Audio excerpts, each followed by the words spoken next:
if we look at the history of the U.S. tax system over time, I think that we, perhaps not a direct correlation, but I think that we can see some patterns emerging in the decisions we make around tax policy and how we see, the health of our economy and the rate of inflation, and therefore growing inequality or equality depending on the season, right? I think that we have seen,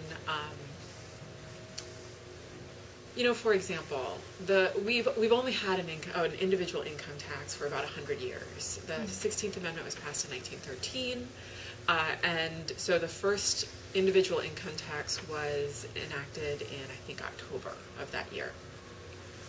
And it was a tiny tax by today's standards. I think it was maybe 3% on income over $3,000 and then an additional 5% on income over $500,000. So very little progressivity in the tax code, very much a flat tax. But very quickly we saw the use of the individual income tax change drastically. So by 1918, 5 years later, the top tax bracket was 77%.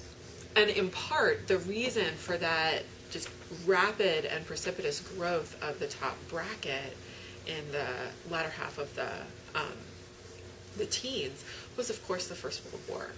And so then we saw, over the course of the 1920s, we saw tax rates come back down. There were 3 major tax cuts in the 20s that produced, it brought that rate from 77% down to 70, and then I think it was 25, and it settled at 24% in late 1928, early 1929. And then the stock market crashed, and we had the Great Depression for a decade. So obviously, there are a lot of factors that go into producing a Great Depression, that go into producing inequality. But I think that we have seen a pattern of cutting taxes, of reducing what we were able to invest in people, and a growth of inequality. Again, tax rates went back up in the mid-40s, again to deal with World War II. In 1944, the tax rate, the top tax bracket was in the 90% range. And for the next 20 years, until 1963, tax rates stayed around 90, 91, 92%. And then they started to go down again, and then we had terrible inflation in the 70s, and a major recession in 1980, and a major tax cut in 81, followed by a double-dip recession in 81, 82.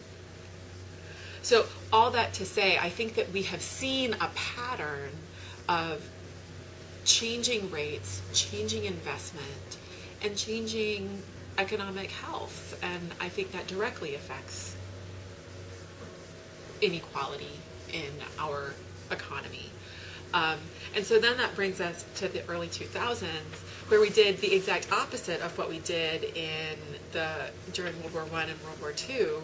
We not only decided to go to war in Iraq and Afghanistan, but we also cut taxes. So rather than increasing our taxes in order to finance a foreign war, we cut our tax rates at the same time that we invested in foreign wars, and that's why you see such a dramatic shift, I think, from a surplus at the end of the 90s, at the end of the Clinton administration, where tax rates had been relatively high. I mean, in the scheme of the century, they weren't all that high. They were 39.6% under the Clinton administration.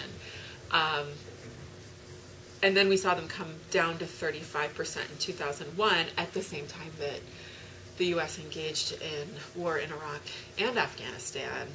And then you see the slow decline over the course of the next few years, followed by a crash in 2007 and a Great Recession for the next couple of years. But I think that we see a pattern in the life of our nation where when those who have plenty, those who are wealthy, are contributing more to the good of everyone, we see a healthier economy, we see people doing better, we see more investments in people.